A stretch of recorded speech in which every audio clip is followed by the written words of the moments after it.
Hi, my name is Chitrakshi. Hi, my name is Navya. So, Chitrakshi Navya, what was the project work required?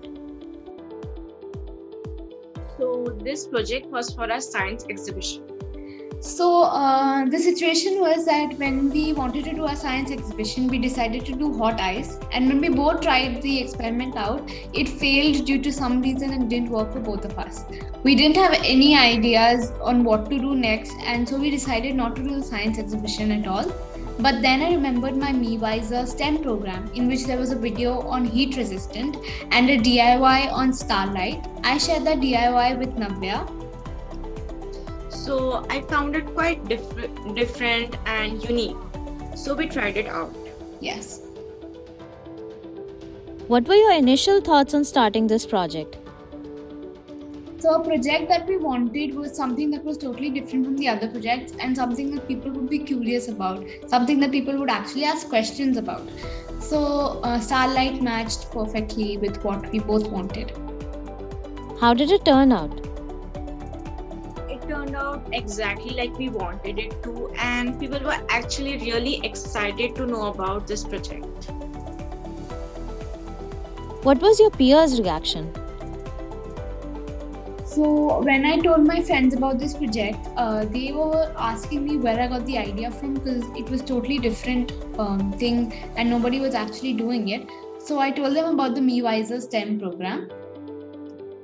So, they were really curious to know about the program and wanted to check it out. Yes. How did you feel about this project?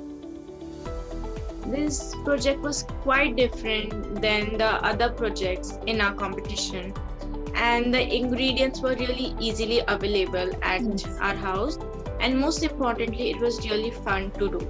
It was very fun to do. Will you try another project? Is there any other MeWiser DIY that you'd like to try? Yes. Surely, I would love to try some DIYs from MeWiser. Even I would love to try DIYs from MeWiser because they're super easy to do and you can actually even do it at your house and they're super fun to do as well. Thank you. Thank you. Start by adding cornstarch to the bowl. Next, add in the baking powder. Lastly, add in your glue. Mix all of these up using a spoon or with your hands until the starlight mixture is made. Please make sure the next step is done with adult assistance. Next, coat the starlight mixture on the egg and start lighting it up with a lighter. After lighting it up for several minutes, we remove the starlight coat of the egg. Be careful as the starlight coat may be a little warm. Notice that the egg is still cold at touch, and when you crack the egg, it is still raw. This experiment proves that starlight is a real deal and can withstand temperatures of around 1000 degrees Celsius. Thank you.